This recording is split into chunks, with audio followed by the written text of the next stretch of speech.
नमस्कार दोस्तों, welcome back to our channel. तो देखिए, हम JKPSC 10+2 एग्ज़ाम के पॉलिटिकल साइंस पेपर के लिए कुछ इंपॉर्टेंट क्वेश्चंस को डिस्कस कर रहे हैं और इस सीरीज में हम टोटल 1000 क्वेश्चंस को डिस्कस करेंगे। ऑलरेडी हम 500 प्लस क्वेश्चंस को डिस्कस कर चुके हैं, तो अगर आप पहले वाले वीडियोस नहीं देखे हैं तो चैनल पर जाकर देख सकते हैं। आज हम आगे की क्वेश्चंस को डिस्कस करने वाले हैं, पर वीडियो शुरू करने से पहले एक इम्पोर्टेंट इन्फॉर्मेशन। अगर आप अपने प्रिपरेशन को और भी ज़्यादा मजबूत करना चाहते हैं और अपने कंसेप्चुअल क्लैरिटी लाना चाहते हैं तो आप हमारे JKPSC 10+2 लेक्चरशिप कोर्स को बाय कर सकते हैं। इससे आपके प्रिपरेशन बहुत अच्छा हो जाएगा। कोर्सेज के लिए आप हमारे ऐप और वेबसाइट पढ़ो तो ऐसे विजिट कर सकते हैं, और अगर आप अभी ये कोर्स को बाय करते हैं और अर्ली 25 कूपन कोड को यूज करते हैं तो आपको 25% ऑफ मिलेगा। और ऐप पर टेस्ट सीरीज भी अवेलेबल है, अगर आप चाहें तो टेस्ट सीरीज भी बाय कर सकते हैं। और ये जो वीडियो है, इस वीडियो के PDF के लिए भी आप हमारे ऐप पढ़ो तो ऐसे डाउनलोड कर सकते हैं। हमारे ऐप पर फ्री PDF सेक्शन में इस वीडियो के PDF बिल्कुल फ्री में आपको मिल जाएंगे। तो चलिए वीडियो को शुरू करते हैं। तो देखिए, first question, which theory critics political development bye emphasizing imperialism and dependency. तो इंपीरियलिज्म एंड डिपेंडेंसी को एम्फेसाइज करते हुए पॉलिटिकल डेवलपमेंट को क्रिटिसाइज किया है कौन से theory? Pluralist theory, neo Marxist theory, ruling class theory या फिर मॉडर्नाइजेशन थ्योरी? इसका जो करेक्ट आंसर है वो है option number B, neo Marxist theory. Next question को देखते हैं, which concept is central to the theory of ruling class? तो थ्योरी ऑफ रूलिंग क्लास का सेंट्रल कॉन्सेप्ट क्या है? Power is held by a small elite, या फिर power is equally distributed, या फिर power derives from divine right, या फिर पावर इज डिसेंट्रलाइज्ड? तो इसका करेक्ट आंसर आप लोगों को पता ही होगा। रूलिंग क्लास का कॉन्सेप्ट है power is held bye A small elite, है ना। कुछ स्मॉल एलिट के द्वारा पावर को हेल्ड किया जाता है। Option number A is the correct answer. Next question को देखते हैं, the over developed state concept is by. तो ओवर डेवलप्ड स्टेट का कॉन्सेप्ट किसने दिया है? FW रिक्स, हमजा अलावी, सैमुअल P हंटिंगटन या फिर डेविड आफ्टर? तो इसका जो करेक्ट आंसर है वो है option number B, Hamza Alavi over developed state का कॉन्सेप्ट दिया है, इसको याद रखना। नेक्स्ट क्वेश्चन क्या है, द सॉफ्ट स्टेट का कॉन्सेप्ट किसने दिया है? Gunnar Myrdal, Hamza Alavi, Edward Shils या फिर WW रूस्टो? तो इसका correct answer option number A, Gunnar Myrdal soft state का कॉन्सेप्ट दिए हैं, इसको भी याद रखना। नेक्स्ट क्वेश्चन क्या है, the structural functional approach was developed by. तो स्ट्रक्चरल फंक्शनल अप्रोच किसकी है? लुसियन पाई की या एंड हंटिंगटन की, या फिर एल्मोंड एंड पावेल की, या फिर डेविड आफ्टर एंड WW रूस्टो की, या फिर जेम्स ब्राइस एंड लोवेल की? तो इसका जो करेक्ट आंसर है वो है option number B, Almond and Powell की है स्ट्रक्चरल फंक्शनल अप्रोच। ये आप सभी को पता ही होगा। तो नेक्स्ट क्वेश्चन को देखते हैं, who coined the term political decay? तो पॉलिटिकल डीके जो टर्म है वो किसने कॉइन किया है? Huntington, Samuel P Huntington political decay term को कॉइन किया है। नेक्स्ट क्वेश्चन क्या है, द डेवलपमेंट ट्रैप। तो development trap concept was given by. तो डेवलपमेंट ट्रैप कॉन्सेप्ट किसने दिया है? Edward Shils, WW Riggs, WW Rostow या फिर गुनर मिडल? तो इसका जो करेक्ट आंसर है वो है option number development FW Riggs. FW Riggs ने दिया है डेवलपमेंट ट्रैप के concept, FW Riggs. Who is considered the father of modernisation theory? तो मॉडर्नाइजेशन थ्योरी के फादर किसको बोला जाता है? कार्ल मार्क्स को, मैक्स वेबर को, WW रूस्टो को या फिर हंटिंगटन को? तो इसका आंसर रूस्टो को कहा जाता है फादर ऑफ मॉडर्नाइजेशन थ्योरी। तो रूस्टो ने स्टेजेस ऑफ इकोनॉमिक ग्रोथ दिया है, आगे की वीडियोस में डिस्कस किया था ना, 5 स्टेजेस ऑफ इकोनॉमिक ग्रोथ, इसको देख लेना आगे की वीडियो। नेक्स्ट क्वेश्चन क्या है, modernisation theory assumes development is. तो मॉडर्नाइजेशन थ्योरी कहता है कि डेवलपमेंट होगा, कैसे होगा? साइक्लिक होगा, साइकिल की तरह, मतलब कि एक साइकिल की तरह बार बार रिपीट होता रहेगा, या फिर लीनियर एंड यूनिवर्सल होगा, या फिर dependent on external aid, external aid के ऊपर डिपेंडेंट होगा एक्सटर्नल, या फिर रूटेड इन कल्चरल आइसोलेशन, या फिर कल्चरल आइसोलेशन में मतलब कि रूटेड होगा। तो इसका करेक्ट आंसर है option number B, linear and universal. इसको याद रखना, जो मॉडर्नाइजेशन थ्योरी कहता है कि डेवलपमेंट कैसे होगा, डेवलपमेंट लीनियर होगा एंड यूनिवर्सल होगा। नेक्स्ट क्वेश्चन क्या है, which book did Daniel Lerner write on modernization. तो डेनियल लार्नर की बुक कौन सा है, the passing of traditional society, या फिर political order in changing society, या फिर the stages of economic growth, या फिर व्हाई नेशंस फेल। तो इसका correct answer option number A, the passing of traditional society जो बुक है, the passing of traditional society वो लार्नर की बुक है। The capability approach to development is associated with. तो कैपेबिलिटी अप्रोच से कौन एसोसिएटेड है, Amartya Sen, Francis Fukuyama, Milton Friedman, या फिर थॉमस पिकेटी। तो इसका जो करेक्ट आंसर है वो है ऑप्शन नंबर ए। ये भी पता ही होगा आपको कि कैपेबिलिटी अप्रोच अमर्त्य सेन का कॉन्सेप्ट है, इसको भी याद रखना। नेक्स्ट क्वेश्चन क्या है, which book did Edward Shils write on political development. तो पॉलिटिकल डेवलपमेंट के ऊपर लिखा गया है एडवर्ड सील की कौन से book, political order in changing societies, या फिर political development in new states, या फिर स्टेजेस ऑफ इकोनॉमिक ग्रोथ, या फिर the passing of traditional society. तो इसका करेक्ट आंसर है option number B, political development in new states. Political development in new state जो बुक है वो किसकी बुक है, ये जो बुक है एडवर्ड सील की बुक है ना। नेक्स्ट क्वेश्चन क्या है, Vilfredo Pareto concept of circulation of elite. तो सर्कुलेशन ऑफ एलिट थ्योरी जो है, सर्कुलेशन ऑफ एलिट थ्योरी किसकी है, विल्फ्रेडो पेरेटो की। ये तो पहले याद रखना कि सर्कुलेशन ऑफ एलिट थ्योरी किसकी है, पेरेटो की बुक है, सॉरी कॉन्सेप्ट है पेरेटो की। और सर्कुलेशन ऑफ एलिट की मतलब क्या है, सर्कुलेशन ऑफ एलिट की मतलब क्या, periodic replacement of ruling elites by new elites. मतलब कि एक मतलब पीरियोडिकली एक एलिट आ रहा है उस मतलब कि पावर में, उसके बाद फिर और एक दूसरा एलिट पावर में आ रहा है, बार बार सिर्फ एलिट ही पावर में आ रहा है ना, बार बार एलिट ही पावर में आ रहा है। या फिर democratic rotation of political parties, या फिर डेमोक्रेटिकली जो पॉलिटिकल पार्टीज वो रोटेट होते रहते हैं पावर में, एक डेमोक्रेटिक लीडर आया उसके बाद फिर से और एक डेमोक्रेटिक लीडर आया, फिर से और एक डेमोक्रेटिक लीडर आया। या फिर redistribution of wealth among classes, मतलब कि वेरियस जो क्लास है, मतलब मार्क्सिज्म के हिसाब से जो एक जिसके पास पावर है और जिसका पावर नहीं है ना, हैव और हैव नॉट्स जो दो क्लास है, उन दो क्लास के बीच में कि वेल्थ की जो डिस्ट्रीब्यूशन हो रहा है या फिर रीडिस्ट्रीब्यूशन हो रहा है, या फिर डिसेंट्रलाइजेशन ऑफ गवर्नमेंट पावर्स, या फिर जो गवर्नमेंट पावर्स है वो उसका डिसेंट्रलाइजेशन हो रहा है, मतलब कि नीचे की स्तर मतलब कि लेवल पे भी पावर को दिया जा रहा है ना।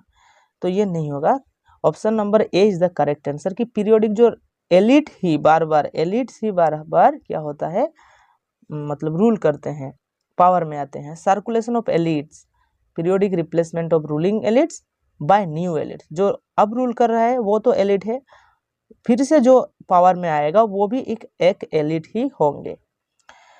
नेक्स्ट क्वेश्चन क्या है, which concept is central to Antonio Gramsci's theory of ruling class dominance. तो एंटोनियो ग्राम्स्की का कॉन्सेप्ट के बारे में दिया हुआ है, रूलिंग क्लास के बारे में कौन से कॉन्सेप्ट दिए हैं Antonio Gramsci, iron law of oligarchy, cultural hegemony, social contract, या फिर प्लूरलिज्म। तो आयरन लॉ ऑफ ओलिगार्की पहले वाले वीडियोस में बताए हैं, आगे की वीडियोस में कमेंट करके बताइएगा। सोशल कॉन्ट्रैक्ट तो पता ही होगा आपको, हॉब्स लॉक रूसो के कॉन्सेप्ट है, उन्होंने दिए हैं। एंड प्लूरलिज्म किसने दिया है, रॉबर्ट डल ने। तो कल्चरल हेजेमनी का कॉन्सेप्ट किसने दिया है, एंटोनियो ग्राम्स्की ने दिया है, इसको याद रखना। और iron law of oligarchy last video में ही बताए हैं, तो उसको कमेंट कर दीजिएगा जरूर, आपके मतलब रिवीजन भी हो जाएगा। Pareto classifies elites as foxes और लायंस बेस्ड ऑन ईदर। तो पेरेटो जो है वो एलिट को क्लासिफाई किया है कैसे, फॉक्स और लायन की तरह। तो बेस्ड ऑन देयर, तो किसके ऊपर बेस करके फॉक्स और लायन की तरह क्लासिफाई किया है एलिट को, तो इकोनॉमिक वेल्थ, गवर्निंग टैक्टिक्स, या फिर रिलीजियस एफिलिएशंस या फिर मिलिट्री रैंक। तो किसके ऊपर बेस करके? वेल्थ के ऊपर बेस करके क्या एलिट को मतलब कि फॉक्स और लायन कहेगा पेरेटो? ये तो नहीं होगा। इकोनॉमी की बात तो यहाँ नहीं आता है। गवर्निंग जो टैक्टिक्स होता है ना, गवर्निंग टैक्टिक्स के ऊपर बेस करके ये बात बताए थे। तो इसका करेक्ट आंसर होगा option number B, governing tactics. उसके ऊपर बेस करके लायंस एंड फॉक्स कहा गया कहे थे, है ना। Dahl's concept of polyarchy refers to, polyarchy का कॉन्सेप्ट क्या है? रॉबर्ट डाल पॉलियार्की के कॉन्सेप्ट में क्या कहते हैं? रूल बाय मल्टीपल एलिट्स, मतलब मल्टीपल एलिट्स रूल करेंगे, या फिर a system with high participation and contestation, मतलब हाई पार्टिसिपेशन एंड कॉन्टेस्टेशन होगा, या फिर डायरेक्ट डेमोक्रेसी होगा, या फिर वन पार्टी डोमिनेंस होगा। वन पार्टी डोमिनेंस ये तो नहीं होगा। तो A B is the correct answer. एक सिस्टम होगा जहां पर हाई पार्टिसिपेशन एंड कॉन्टेस्टेशन होगा, वही पॉलियार्की का कॉन्सेप्ट है। तो B is the correct answer. Next question क्या है? The core periphery model was developed by. तो कोर पेरिफेरी मॉडल किसकी है? कार्ल मार्क्स, इमानुएल वालरस्टेन, या फिर मैक्स वेबर, या फिर एडम स्मिथ। तो इसका जो करेक्ट आंसर है वो है ऑप्शन नंबर बी, इमानुएल वालरस्टेन। तो इमानुएल वालरस्टेन वर्ल्ड सिस्टम थ्योरी दिए हैं, वही उसी में ही कोर पेरिफेरी सेमी पेरिफेरी, है ना, कोर पेरिफेरी है। नेक्स्ट क्वेश्चन क्या है? मैच द फॉलोइंग क्वेश्चन है, इसको हमें मैच करना होगा। एक साइड थ्योरिस्ट दिए हैं, एक साइड कॉन्सेप्ट। तो पावर एलिट का कॉन्सेप्ट किसका है? पावर एलिट का कॉन्सेप्ट है रॉबर्ट सी रिट मिल्स। हाँ, पावर एलिट का कॉन्सेप्ट है सी रिट मिल्स का। और जो लिचफर्ड का कॉन्सेप्ट है कॉन्सोसिएशनल डेमोक्रेसी। तो कॉन्सोसिएशनल डेमोक्रेसी किसका कॉन्सेप्ट है? एरन लिचफर्ड की। और रॉबर्ट डल की कॉन्सेप्ट है पॉलियार्की एंड क्लासेस ऑफ सिविलाइजेशन है सैमुअल हंटिंगटन की। ठीक है, नेक्स्ट क्वेश्चन को देखते हैं। ये भी मैच द फॉलोइंग क्वेश्चन है। तो एक साइड बुक के नाम दिया हुआ है, एक साइड ऑथर्स। तो democracy and it's critics, patterns of democracy, making democracy works, and third wave. तो थर्ड वेव तो हंटिंगटन से मैच होता है। एंड जो मेकिंग डेमोक्रेसी वर्क ये जो बुक है वो बुक है रॉबर्ट पुटनम की। मेकिंग डेमोक्रेसी ये वर्क रॉबर्ट पुटनम की बुक है। और जो डेमोक्रेसी एंड इट्स क्रिटिक्स जो है ये रॉबर्ट डाल की बुक है। एंड पैटर्न्स ऑफ डेमोक्रेसी एरन लिचफर्ड की बुक है। पैटर्न्स ऑफ डेमोक्रेसी किसकी बुक है? एरन लिचफर्ड की। ठीक है, एरन लिचफर्ड की। तो नेक्स्ट क्वेश्चन को देखते हैं। ये तो ये स्टेटमेंट्स दिया हुआ है कुछ, तो स्टेटमेंट कौन सा करेक्ट है वो हमें देखना होगा। Dependency theory argues that under development in the global south is a direct result of exploitation bye industrialised core Nations. हाँ, ये बिल्कुल सही है। डिपेंडेंसी थ्योरी ये मानता है जो इंडस्ट्रियलाइज्ड जो कोर नेशन है वो कोर नेशन के द्वारा एक्सप्लॉयटेशन के कारण हो रहा है ना, ये सब कुछ। तो अंडर डेवलपमेंट जो हो रहा है, according to this theory, peripheral nations benefit equally from their integration into the global capitalist society। क्या पेरिफेरियल नेशन इक्वली बेनिफिट होते हैं? नहीं, तो ये नहीं होगा। Andrew Gooden francs concept of the development of under development suggest that colonialism created structures that perpetuate poverty in forms of colonialism। तो 3 is the correct, ये बिल्कुल सही है। 1 and 3 is the correct answer। Consider the following statements। तो ये भी statement based question है, इसको देखते हैं। Elite theory posits that power in society is always concentrated in the hands of a small dominant groups। तो जो पावर होता है वो कहाँ पर कॉन्सेंट्रेटेड होता है? कुछ स्मॉल, मतलब कि कुछ ही लोगों के पास होता है ना। यही तो एलिट लोग होते हैं, जो लोग, है ना, वो ही डोमिनेट करते हैं। And Vilfredo Pareto argued that elites maintain power through a combination of force, lions and persuasion, fox। तो ये दोनों जो चीज़ है, मतलब कि persuasion and force, ये दोनों चीज़ से क्या करते हैं? पावर को मेंटेन करते हैं। पेरेटो ऐसा कहते हैं, ये भी सही है। And Mosca concept of the political class suggest that democratic elections eliminate elite dominance. तो क्या है? डेमोक्रेटिक इलेक्शंस जो है वो एलिट डोमिनेंस को खत्म करता है, नहीं मॉस्का तो ऐसा नहीं कहेंगे क्योंकि वो तो एक एलिट थ्योरिस्ट है, तो 3 नहीं होगा, 1 and 2 is the correct answer. ठीक है, नेक्स्ट क्वेश्चन क्या है, कंसीडर द फॉलोइंग स्टेटमेंट्स, तो ये भी देखना होगा कौन सा स्टेटमेंट करेक्ट है। Neo Marxist reject the economic determinism of classical Marxism, हाँ बिल्कुल सही है, जो नियो मार्क्सिस्ट है, जो क्लासिकल मार्क्सिज्म का कॉन्सेप्ट है इकोनॉमिक डिटर्मिनिज्म, इकोनॉमी सब कुछ डिटरमाइन करता है, उसको रिजेक्ट करते हैं नियो मार्क्सिस्ट, एंड एम्फेसाइज करते हैं the relative autonomy of the state, हाँ ये चीज बिल्कुल करेक्ट है, जो नियो मार्क्सिस्ट है वो relative autonomy of the state की बात करते हैं। Antonio Gramsci's concept of cultural hegemony explains how ruling class maintain dominance through ideology rather than coercion, तो ये भी सही है, जो ग्राम्सी कहते हैं कि जो कल्चरल हेजिमनी है, कल्चरल हेजिमनी में क्या होता है, जो रूलिंग क्लास होते हैं वो डोमिनेंस को मेंटेन करते हैं, कैसे, आइडियोलॉजी को यूज करके, है ना कि कोर्सियन मतलब पावर को यूज करके, आइडियोलॉजी को यूज करके मेंटेन करते हैं मतलब कि डोमिनेंस को, ये बिल्कुल करेक्ट है। Neo Marxist argue that class struggle is irrelevant in late capitalist societies due to welfare state reforms, तो नहीं, तो जो मार्क्सिज्म है ना वहाँ पर कभी क्लास स्ट्रगल खत्म ही नहीं होगा, क्लास स्ट्रगल तभी खत्म होगा जब कम्युनिज्म आएगा, तो ये तो बिल्कुल गलत है, तो 1 and 2 is the correct answer.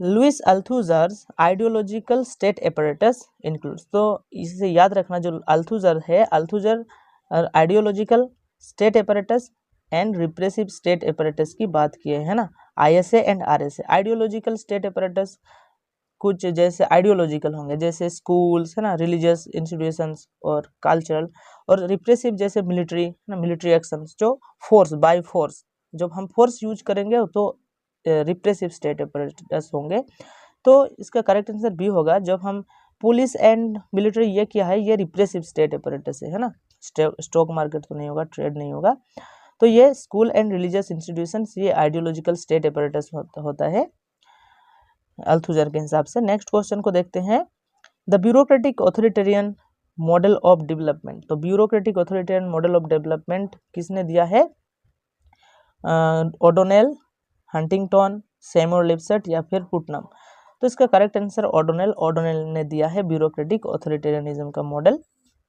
Next question क्या है, बोलिंग एलोन, तो Bowling Alone which analyses the decline of social capital in America was authored by, तो बोलिंग एलोन जो बुक है, इस बुक का ऑथर कौन है, Robert D Putnam, Alexis de Tocqueville, Francis Fukuyama या फिर रिचर्ड फ्लोरिडा, तो इसका करेक्ट आंसर है option number A, Robert D Putnam. Robert Putnam जो है वो बोलिंग एलोन की ऑथर है। तो इसके साथ ही क्वेश्चन खत्म होता है, तो अगर वीडियो अच्छा लगा तो एक लाइक एंड कमेंट कर दीजिएगा और चैनल को सब्सक्राइब कर दीजिएगा फॉर मोर वीडियोस। एंड इस वीडियो के जो पीडीएफ है, इस पीडीएफ के लिए आप हमारे ऐप पढ़ो तो ऐसे डाउनलोड कर लीजिएगा, उधर फ्री पीडीएफ सेक्शन में आपको ये पीडीएफ बिल्कुल फ्री में मिल जाएगा।